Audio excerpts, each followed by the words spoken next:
एक प्यारी सी दिल को छू लेने वाली कहानी लेकर आया हूँ। गर्मियों के दिन थे। गुलबर्गा से एक इंजीनियर चढ़ती है ट्रेन में, सेकंड क्लास कोच। उस जमाने में 2 की सीट पे 6 जने बैठते थे। टीटी आता है और टिकट मांगता है। ये इंजीनियर साहिबा टिकट निकालती है। वो देखते देखते बोलता है कि नीचे आपसे नहीं मांग रहा हूँ, वो नीचे जो आपके बर्थ के नीचे जो बेटी बैठी है उसको बाहर निकालो। तो वो भी चौंक जाती है और देखती है एक छोटी बच्ची 13-14 साल की डर के मारे कांपती हुई बर्थ के नीचे बैठी है। वो बाहर बोलती है कि तेरा टिकट कहाँ है? तो उसके पास तो कोई टिकट नहीं होता है। वो उसकी स्थिति देखकर वो इंजीनियर साहिबा क्या करती है, वो उनको बोलती है कि इस बच्ची का आप बॉम्बे टू बेंगलोर तक का पूरा किराए का टिकट दे दीजिए, इस बच्ची को छोड़ दीजिए। वो पूरा टिकट भरती है। वो टीटी बोलता है कि आप इसको 10 रुपये दे दीजिए, इसके काम आएगा। टिकट क्यों भरा है? इन्होंने बोला नहीं, आप इनकी पूरी टिकट दे दीजिए। उसके बाद वो बच्ची को पास में बिठाती है और धीरे धीरे बच्ची को खाना वाना खिलाती है और बच्ची को पूछती है कि बेटा तुम कौन हो?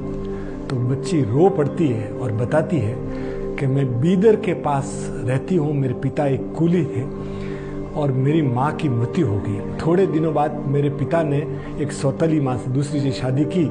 अभी मेरे पिता की भी मृत्यु हो गई और मेरी सौतेली माँ मुझे बहुत तंग करती है और मैं घर पे रहने की स्थिति में नहीं हूँ। और वो रोने लगी। तो इन्होंने उसको सांत्वना दी। बेंगलोर स्टेशन आ गया। इंजीनियर साहिबा नीचे उतरी और अपनी कार में बैठ गई, पर वो शीशे से देखती है कि वो बच्ची दूर खड़ी रो रही है। इनसे रहा नहीं जाता। ड्राइवर को बोलती है कि उस बच्ची को लाओ, मेरे कार में बिठा दो। और कार में जैसे बिठाता है, आप सुन के ताज्जुब करेंगे, वो इंजीनियर कौन थी मालूम है? वो इंजीनियर है सुधा नारायण मूर्ति, इन्फोसिस की मालकिन नारायण मूर्ति की मिसेज, और दुनिया में इनको खुद को पद्मश्री मिला हुआ है। वो बच्ची को लाते हैं। लाने के बाद वो सीधा एक शेल्टर होम जो इनके खुद के द्वारा चलाया जाता है, वहाँ एक मिस्टर राम होते हैं, उनको बोलते हैं कि बच्ची को संभालना। बच्ची की पढ़ाई में रुचि देखकर राम बोलते हैं कि मैडम ये पढ़ाई करना चाहती है। तो मैम बोलती है कि इसको पढ़ाई का मैं स्पॉन्सर कर देती हूँ, उसको पढ़ाई करा दो। पढ़ाई कराते हैं। उसके बाद जब कॉलेज का समय आता है तब ये बोलती है कि मुझे आत्मनिर्भर बनना है, मैं कंप्यूटर का डिप्लोमा करूँगी।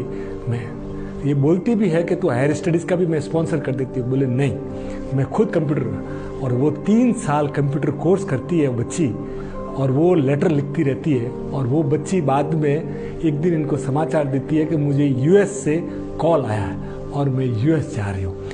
तो ये भी बहुत बिजी रहती है सुधा जी बहुत खुश होती है, बात चल जाती है। और उसके बाद कई साल बीत जाते हैं। यदा कदा चित्रा का मेल आता रहता है, क्या आज मैं न्यूयॉर्क में हूँ, आज मैं वॉशिंगटन में हूँ, यानी दुनिया के कई शहरों में, न्यूयॉर्क यूएस में वो घूम रही है। थोड़े सालों बाद सुधा नारायण मूर्ति को कन्नड़ कुटा, यानी कन्नड़ जो रहते हैं, कन्नड़ जो यूएस में, वो एक व्याख्यान के लिए बुलाते हैं।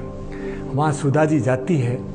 इनका पूरा का व्याख्यान होता है। पूरा होने के बाद जब वो होटल में आती है और रवाना होने के समय, जब बिल पेमेंट करने के समय आती है, तो वो काउंटर पे जाती है। तो वो बोला जाता है कि मैम आपका पेमेंट वो पीछे खड़ी बेटी ने कर दिया है। वो सुन के चौंक जाती है और पीछे मुड़ के देखती है तो छोटे बालों वाली साड़ी पहने हुई वही चित्रा वहाँ खड़ी हुई। वो जैसे ही उनको देखती है, आके सीधा इनके गले घुल जाती है और आंखों में उसके आंसू और इनके भी आंखों में आंसू। बोले बेटी तू इतनी तरक्की कर गई, खुश हुई।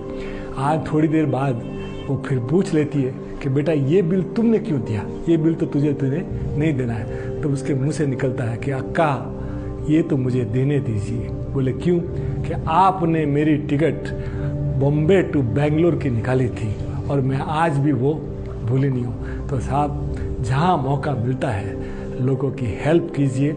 आप सोचिए, वो बच्ची जो गए कूली की बच्ची आज यूएस में है, ये सिर्फ सुधा नारायण मूर्ति के कारण है। तो साहब, जीवन में जहाँ मौका मिलता है लोगों का भला कीजिए। Thank you sir.